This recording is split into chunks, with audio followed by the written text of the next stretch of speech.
Hey, good morning, everybody. So our project is looking at the socio-technical barriers to deploying PV in Canada.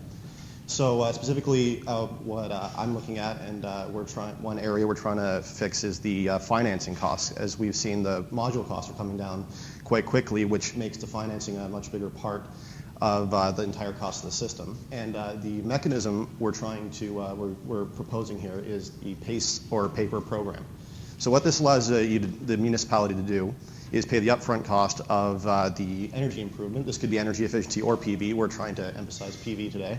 And they would do this at a favorable interest rate versus like a home equity loan, something like that.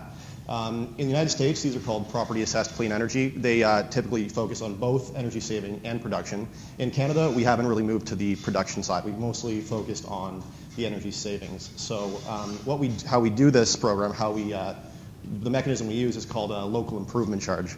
Now, these were designed originally to finance sidewalk improvements, tree planting, things like that.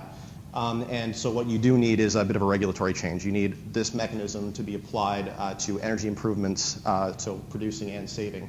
And so the great thing about this mechanism is it allows the value of the energy improvement to be attached to the property rather than the property owner. If you finance your PV system through a home equity loan, if you decide to move, you have to continue keeping that debt. In this case, it's attached to the property, so the new owner will have the PV system as well as the debt attached to it.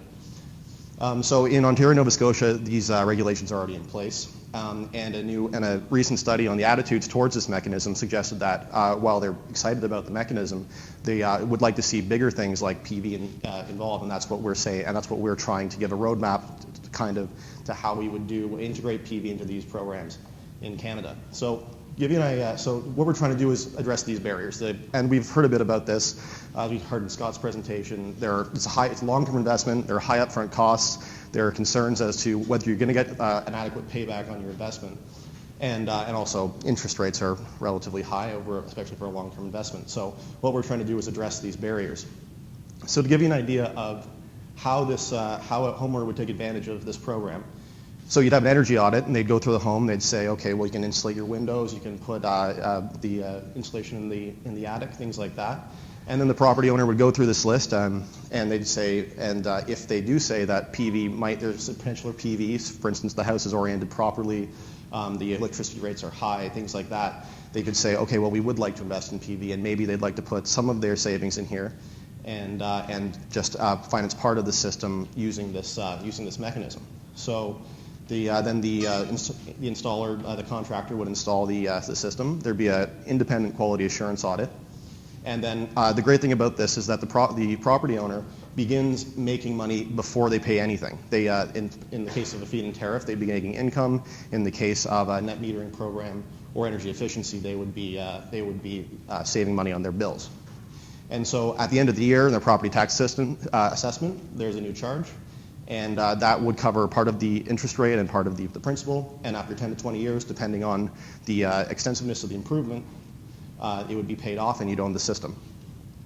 To implement this program, municipalities need to go through these steps. Like I said, in Ontario and in Nova Scotia, this is already in place, but it's a provincial regulation that needs to be changed for the local improvement charges.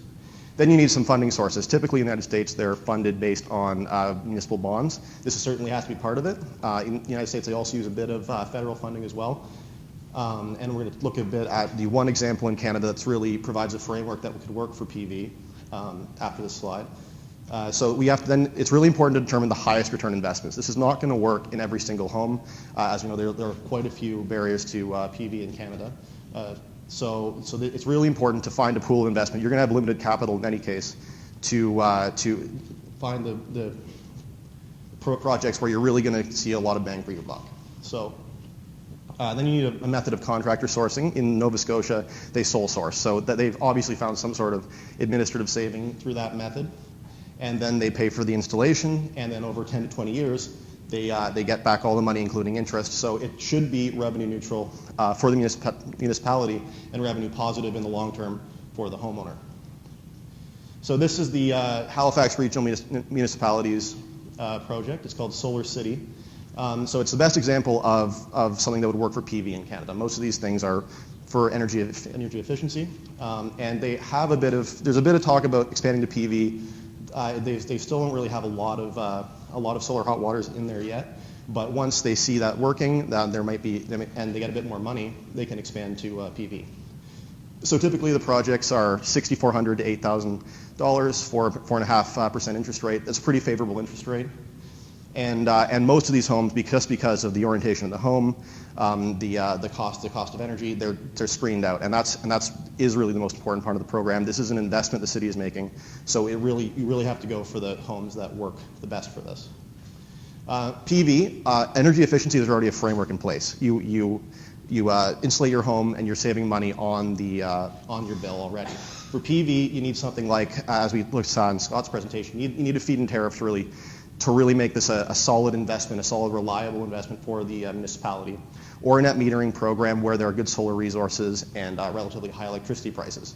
In the long term, I think there's a lot of potential in the prairies for this, because they have excellent solar resources and a fairly carbonized electricity grid. So I'd say that there's a lot of potential, particularly in the long term. It works right now in Ontario, though, if they can get into the microfit program, which also is a bit of a problem. But going forward, there's a lot of potential for this program in PV.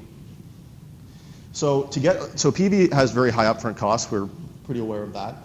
And so to do that, municipal bonds may not be sufficient. So we may need to bring in private investors as well. And you can do energy co-ops, socially responsible mutual funds, credit unions, just small private lenders. We have energy co-ops in Ontario that do things like that.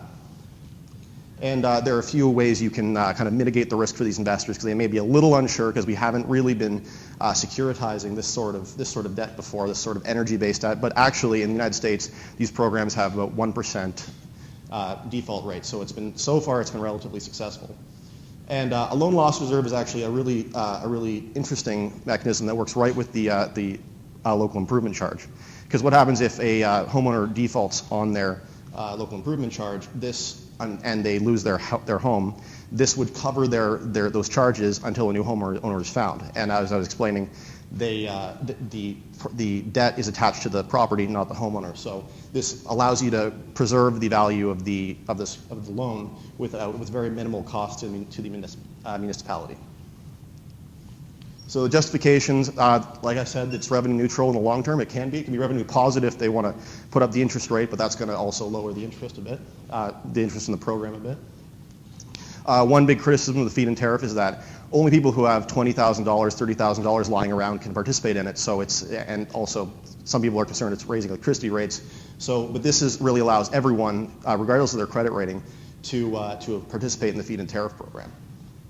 Economic growth to some extent, skills development, things like that. That's a big justification for the Nova Scotia program. And electricity management, it fits with the rest of Ontario's energy policy and hopefully going forward the rest of Canada's energy policy. And contributes to the decarbonization of the grid. So for PV, there's another justification I want to make, and we've seen variations of this diagram to some extent. This is a very simplified version, but I really want to highlight that we're probably, and for a lot of PV technologies, we're probably not in the early development stage anymore. We're more of the commercial rollout, but unlike Germany, we're not quite in diffusion and maturity yet. And to make that transition, we need a way to bring together the private capital, the public equity, and then a bit of public debt in order to provide the financing. And a big problem is that it is hard to bring these together, and this program offers a way to do that. And so there are a few concerns that homeowners have. I'm not going to go through all of these, but it does really show. I want to emphasize this isn't going to be for everybody. Not everyone is going to want to make such a large investment. They're not going to want to have that. But for the people on the margin who said, I'd like to invest in a PV system, but I don't really have that money lying around, this is a really good option. And the one I want to emphasize in terms of the benefits is that this makes larger investments possible, and that's really important for PV, because it is a very large investment versus energy efficiency. There are longer payback periods, and that's what this program allows us to do. And the savings, the benefits are realized immediately, as opposed to if you're putting your personal savings to this, you're not going to really see a return, even with a feed-in tariff, for maybe 6 to 7 years or even a decade. And any questions?